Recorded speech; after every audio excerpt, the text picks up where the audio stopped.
नमस्कार, बहुत स्वागत है आप सभी का। मैं हूं आपके साथ अस्मिता दुबे और शुरुआत करेंगे। खबर तो ये है, सबसे पहले बात करेंगे छत्तीसगढ़ के स्वास्थ्य मंत्री की। छत्तीसगढ़ में भुगतान नहीं होने से परेशान निजी अस्पतालों ने आयुष्मान भारत योजना के तहत इलाज बंद करने का अल्टीमेटम दे दिया है। छत्तीसगढ़ के स्वास्थ्य मंत्री ने निजी अस्पतालों को एक हफ्ते में भुगतान कराने का वादा भी किया है, लेकिन क्या निजी अस्पताल संचालक स्वास्थ्य मंत्री की अपील मानेंगे, ये बड़ा सवाल है। देखिए खास रिपोर्ट।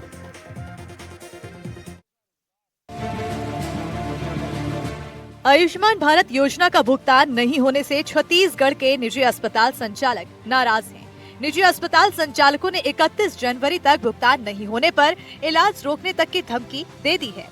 ऐसे में सरकार की टेंशन बढ़ गई है। छत्तीसगढ़ के स्वास्थ्य मंत्री श्याम बिहारी जायसवाल ने निजी अस्पताल संचालकों से आयुष्मान भारत योजना के तहत काम बंद नहीं करने की अपील की है।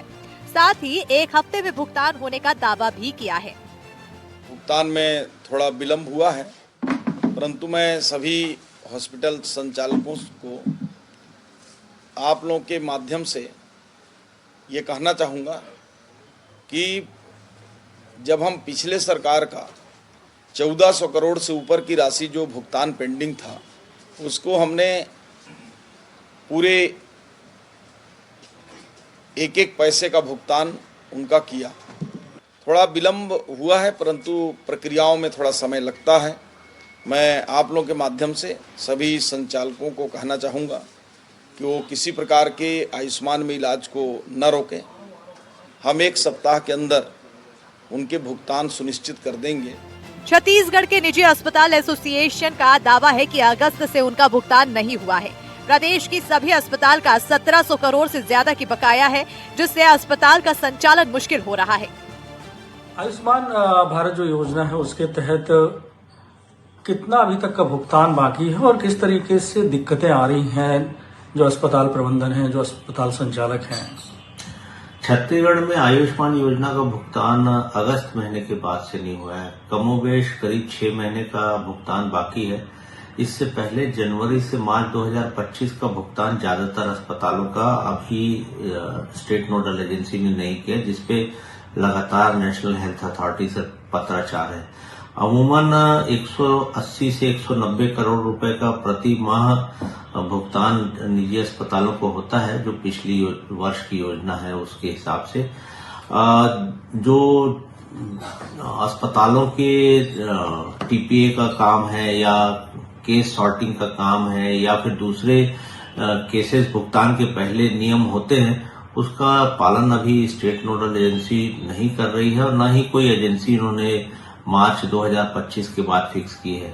जो केस की ऑडिटिंग है वो ग्रामीण चिकित्सा बॉन्ड के चिकित्सक कर रहे हैं, वहां के क्लर्क कर रहे हैं, जिसके कारण रिजेक्शन रेट बहुत ज्यादा है। अस्पताल संचालक बहुत असंतुष्ट हैं। पिछले दिनों मीटिंग भी हुई है। हम चाहते हैं कि भुगतान जल्दी से जल्दी हो ताकि काम सुचारू रूप से हो, अन्यथा फरवरी प्रथम सप्ताह से हम काम करने की स्थिति में रहेंगे, ऐसा मुझे नहीं लगता है। अच्छा, कितने प्राइवेट हॉस्पिटल हैं प्रदेश भर में? देखिए, करीब 800 अस्पताल हैं जो ये काम कर रहे हैं पूरे प्रदेश भर में, और 70% से ज्यादा का काम आयुष्मान योजना में निजी अस्पतालों के भरोसे है। छत्तीसगढ़ एक सफलतम मॉडल है आयुष्मान योजना का, लेकिन वित्तीय एलोकेशन नहीं हो जाने के कारण और लगातार भुगतान में रुकावट और पारदर्शिता न होने के कारण मुझे लगता है कि योजना कम से कम समय में बंद होने के कगार में है। सरकार की इच्छा शक्ति दिखती नहीं कि योजना को वित्तीय संसाधनों के भरोसे चलाए। उधर आयुष्मान भारत योजना के तहत निजी अस्पतालों को भुगतान में हो रही देरी पर कांग्रेस ने सवाल उठाए हैं। कांग्रेस ने सरकार को गरीब विरोधी बताते हुए निशाना साधा।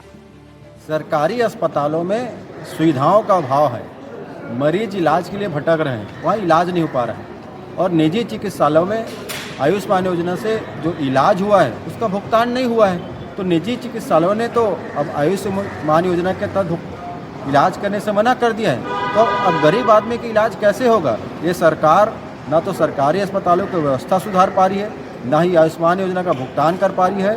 पूरे प्रदेश में स्वास्थ्य की सुविधाएं लचर है, गरीब आदमी इलाज के लिए भटक रहा है, पर स्वास्थ्य मंत्री के कान में जूं नहीं रेंग रहा है। ये बहुत ही दयनीय स्थिति इस प्रदेश में हो गई है। अब देखना होगा कि स्वास्थ्य मंत्री की अपील के बाद निजी अस्पताल संचालक इलाज जारी रखते हैं या 31 जनवरी की डेडलाइन खत्म होने के बाद निजी अस्पताल में गरीबों को मिलने वाला इलाज बंद होगा। रायपुर से एनडीटीवी के लिए जुल्फिकार अली की रिपोर्ट।